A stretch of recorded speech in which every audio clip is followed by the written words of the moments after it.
All at once, her head felt pressed inwards, like a migraine.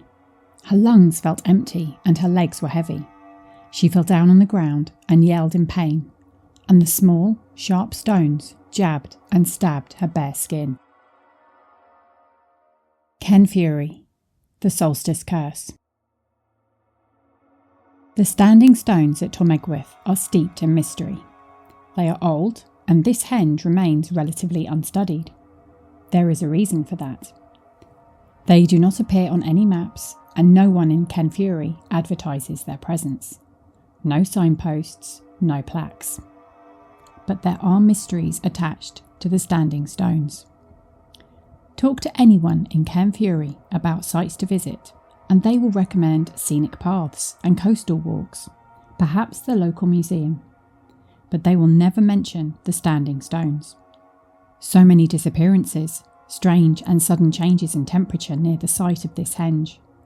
Those in Cairnfury, born and bred, know when to stay away and why.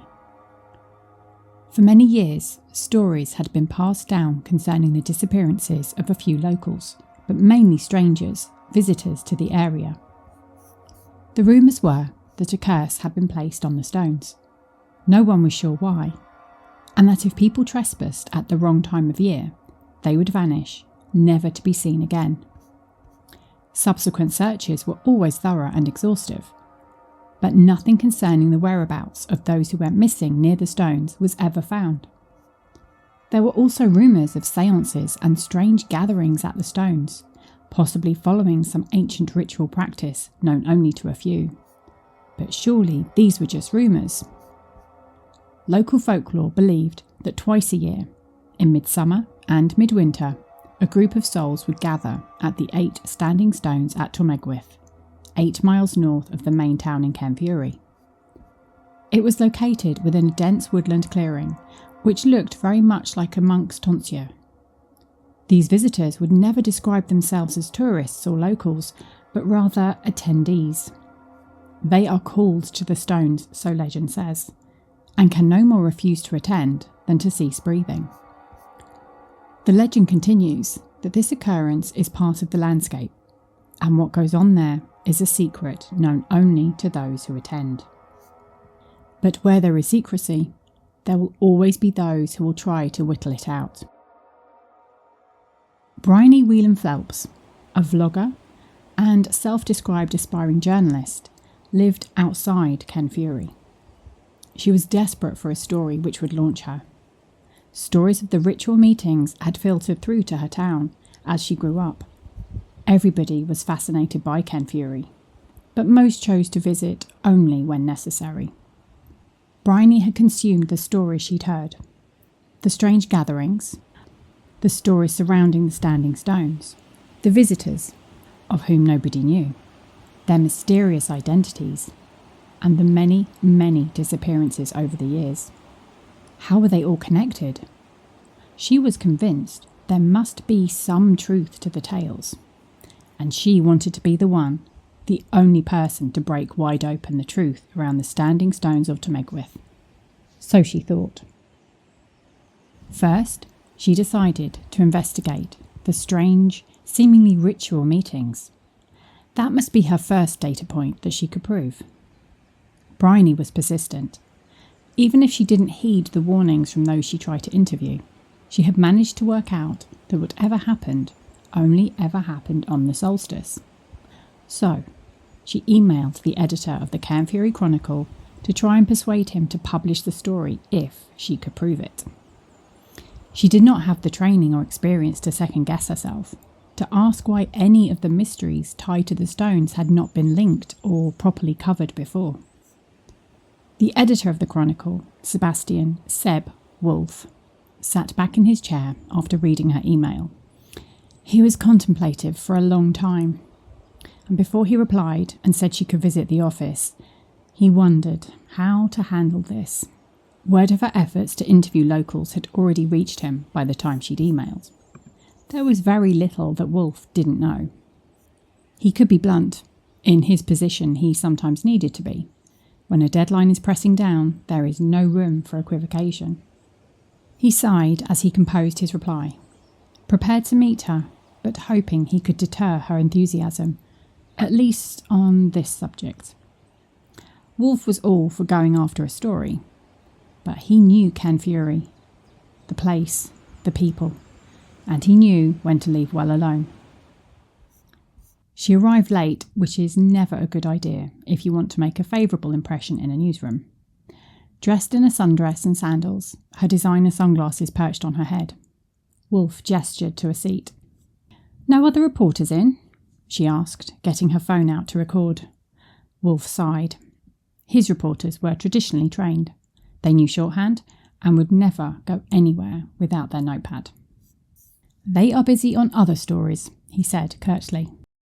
"You're interested in finding out more on the standing stones at Tomegwyth?" She nodded and started recording without asking for permission. "Yes, I want to find out more about these people." She now flicked through her iPad and showed 4 or 5 different faces, who all went to the stones and disappeared. Wolf's heart gave a quick lurch, but he masked his emotions. He recognised one of those faces. "I would advise against going to the stones. I appreciate and I understand your interest. A few years ago, we did a feature on the stones, mainly their origins. I can send you a copy of that story. It's important not to fixate on unprovable rumours and hearsay." Bryony rolled her eyes. "I read it already. I mean, it was interesting, but it felt more like a paid advert. There wasn't anything about the disappearances." He was amused. "I can assure you, in this newsroom, we know the difference between editorial and advertorial.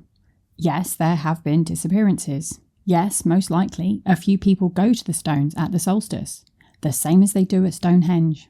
There is nothing remarkable in it, just people wanting to connect with nature and life. I would leave well alone. If you really are interested in reporting, aside from the fact you'll need to qualify before you can be hired, there are plenty of stories that can be covered." She raised an eyebrow. "I'm going to cover this. If I get to talk to people there or find out something about people who vanished, I could have a viral video." "That sounds painful."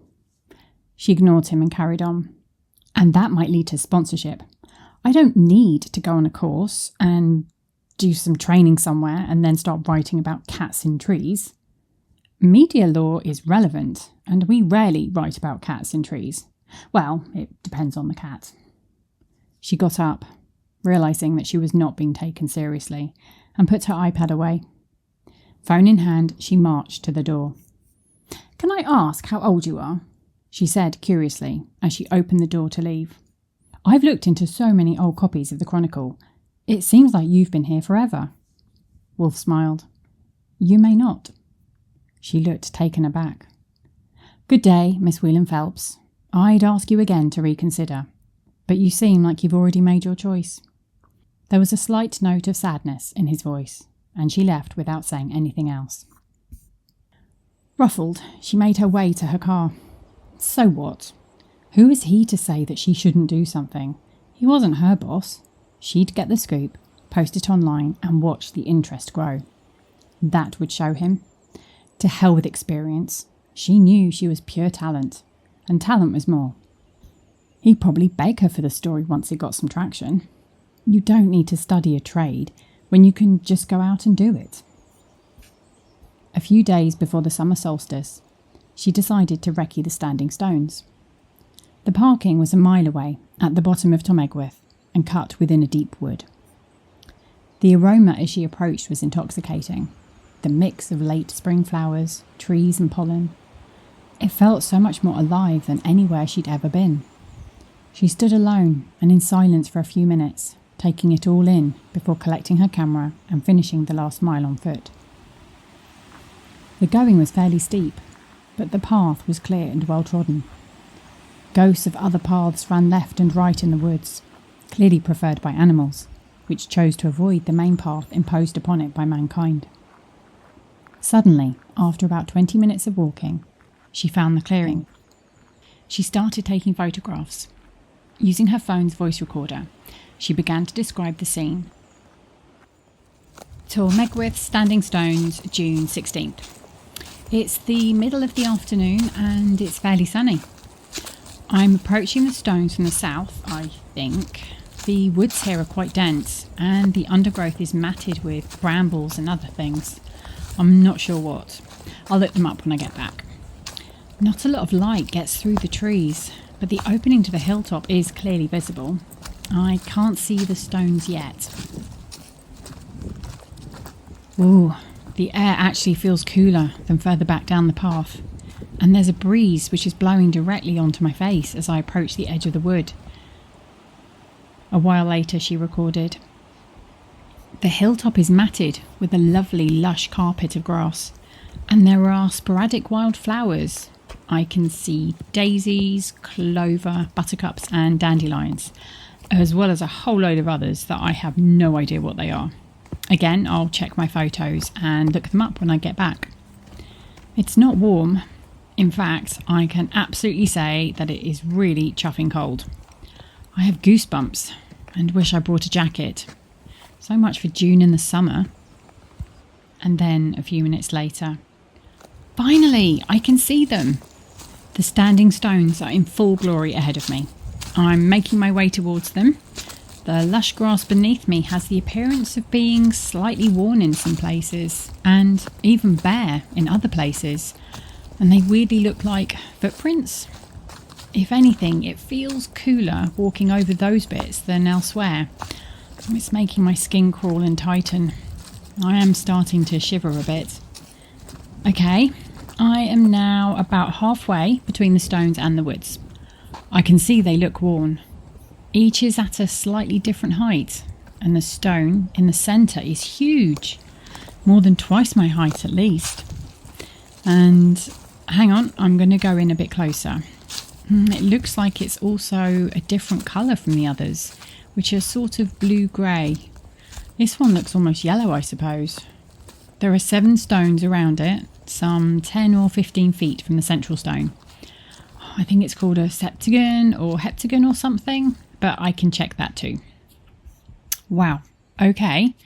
Inside the stone circle, it actually feels warmer. The wind has now stopped and the sun is making the goosebumps settle down a bit. This central stone is immense. As I'm walking around the interior of the circle, or whatever this is called, I can see some markings on the central stone. It looks like they are strange symbols or maybe runes. There might be some pictures as well, but they look too faded for me to see what they actually are. And, oh, wait, hang on, what's that? Hang on, okay, there is a part that is almost perfectly flat, and it looks like there's a paragraph of text engraved. It looks quite clear, but it's not English. Maybe it's Gaelic or Cornish or maybe Welsh. It's 4 lines and it looks like a poem. Alright, I'm going to take some pictures of that as well. I think I want to get out of here now though. It's beginning to feel really creepy and I think I'm being watched. The air felt charged with static electricity and the clouds in the sky appeared to stop moving. Bryony ended her recording and looked around. The unseasonably cold breeze picked up again from the opposite side of the clearing. The goosebumps on her flesh reappeared and spread all over. Feeling uneasy, she hurried to the edge of the clearing away from the stones and made her way back. As soon as she crossed the threshold into the forest, the natural warmth returned, but she felt the oppressive nature of the air. She walked quickly downhill and away from this strange place. After about a mile, she felt better and the oppressive feeling vanished. Back in her car, she sat looking through the photographs of the hilltop and the stones and listened back to her notes. That feeling of being watched, the coldly sinister wind that greeted and shooed her, the strange patches in the otherwise lush grass that seemed colder than elsewhere. Surely this was an experience worth sharing, especially if she could track down people who ventured there at the solstice. This was an experience she needed to share. Nothing seemed to indicate a warning for her to stop. Later, back in her flat, and sitting in front of her laptop, she pulled up the images of the inscription on the stone. She copied the text into a text file, and after about 40 minutes, she'd managed to complete the 4 lines. It did appear to be a poem. The words had a lovely rhythmic quality to them, and brought to her mind all things beautiful and dreamy, anything that was good. It was completely at odds with the foreboding feeling she'd had when she was touching the stone itself. Excitedly, she opened a new browser and found a language tool to help her decipher the text. The response came back as a long-forgotten, rare branch of the Cornish dialect, which translated into the following. When snow lies break of solstice day, ensure thine worthy far away. The boundary scored 3 furlongs hence, the curse from trespass draws whom whence. This was nothing like what she was expecting. She had assumed something lighter, yet this was a warning of curses and snow falling on the solstice. This was nonsense. Snow in the summer in Cairnfury? It must mean the winter solstice. There was no issue. Rereading the lines again and again, she concluded she'd be safe to go back in a couple of days. Snow never falls this far south in June. She had too much vested in witnessing whatever happened on the solstice, and she wanted to publish her exposé. When the morning of the solstice arrived, Bryony set off at 3:30 a.m. to ensure she arrived before sunrise. There were several other cars there when she pulled up. They looked like they had been there for a while. There had been a sudden summer hailstorm the night before. Evidence was still around, but the cars remained dry. Still, the feeling of vitality was extraordinary. The air was pulsing, and it felt as if all the life force in Cairnfury was focused on this point. She felt confident she was not in any danger. Grabbing her camera and phone, she made for the path that led to the standing stones. But after 10 minutes of walking, she felt uneasy. That first feeling of being watched had returned. Eyes seemed to peer at her from beneath the trees and watched her progress with interest. Something held its breath. She felt a gaze crawl all over her, like insects and cold breath. The further she went, closer and closer to the stones, the more that feeling of unease grew. Then she heard voices. Voices from the trees. They started as a whisper, breathing quietly, but gradually getting louder. No, it was one word said over and over again. Leave. Getting louder and louder the closer she got, more insistent. Leave. Leave. Leave. But she ignored them. This was just the wind and her imagination. She would get to the stones and get her story. Then the voices and the feeling of being watched suddenly stopped, like a light being switched off. Instead, silence pressed in. The darkness around her felt like tendrils from a growing plant.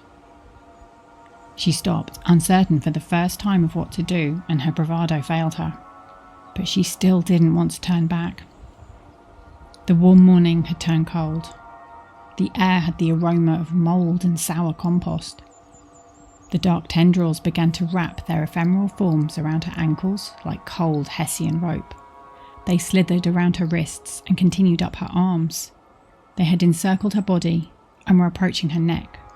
She tried to scream, but no sound came as they finally stretched around her head. All at once, her head felt pressed inwards like a migraine. Her lungs felt empty, her legs were heavy. She fell down on the ground and yelled in pain. The small, sharp stones jabbed and stabbed her bare skin. Darkness fell in on her, and she rolled over onto her camera, the left side of her face falling onto the earth. The camera, now buried beneath her stomach, would have been uncomfortable, but she felt numb all over. Dimly aware that some time had passed, but without any physical senses, she was aware of different feet marching past her. Some human, some animal, now flashing past in a blur. She caught snippets of voices, people calling out. Some were calling her name, and then others. Then everything went dark. Night fell. She was dreaming, falling deeper and deeper into a dark void. Then suddenly she woke up. Daylight burst in, and she tried to blink her eyes open. She felt heavy and tired. Groaning, she rolled onto her side, freeing the camera from underneath. She hurt where the camera had been pressed against her. Her mouth was dusty and her teeth felt full of grit. She should have been thirsty and hungry, but she wasn't. There were twigs stuck to her hair, dried mud on her face and her hands, and there were various cuts on her knees. But where was she? Was she at home? Her hands groped the sheets on her bed, but it felt like grass. Starting to wake properly, she swung her legs and went to her window. Looking out, the usual view she saw of her hometown church and village hall were all gone. All she could see was the stone circle. This made no sense. Frowning, she turned to get some coffee, but as she turned, her room dissolved from around her. What had been her bedroom, with her entire life within, was gone. It was replaced by the clearing at Tomegwyth. The grass, the trees, the stones. Frightened, she sat on the ground for what felt like an eternity, hugging her knees. What had happened? There were voices. She remembered that from her dream. They were kind, understanding, but very insistent. They had bid her welcome and told her to remain and witness the glory of the stones. Then once more it was night time, the end of Solstice Day. Mystical human shapes started to coalesce about the stones. Vague at first, but then becoming more defined. There were about 100 there. Some, those in the most archaic dress, were standing on patches of bare soil where the grass simply would not take. They all looked at her. Some of them looked sad, but they all focused their attention on her. There were a few that looked familiar, and she recognised some of the faces she'd shown Seb Wolf on her iPad. She tried to turn, she tried to run, but she was stuck. She looked down at her feet and saw the lush grass growing through them. The others just stood and watched her. Then, as if a silent signal had been passed between them, they all turned as one to gaze upon the stones. Seb Wolf was sitting at his computer, and he began writing his page 3 lead for the next edition. Not front page news, but a disappearance in Cairnfury would always be covered appropriately. He looked down at the picture her parents had provided of her and raised an eyebrow. He had tried to warn her, after all. After what might have been days or years, another solstice arrived. The figures gathered again around the stones. Bryony was with them.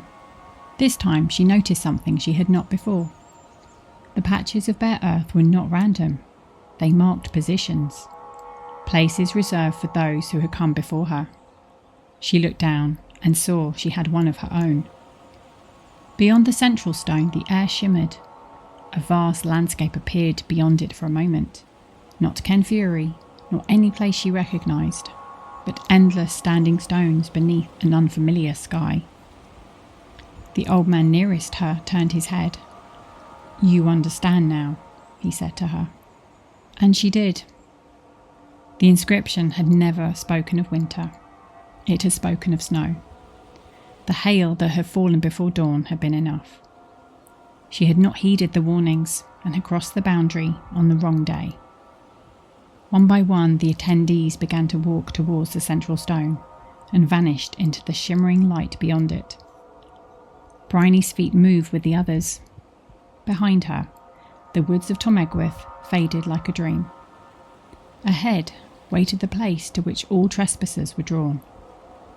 And when the last of them had passed beyond the stones, the clearing stood empty once more. Well, for now, at any rate. The end. Thank you for listening, and join us next week for another story.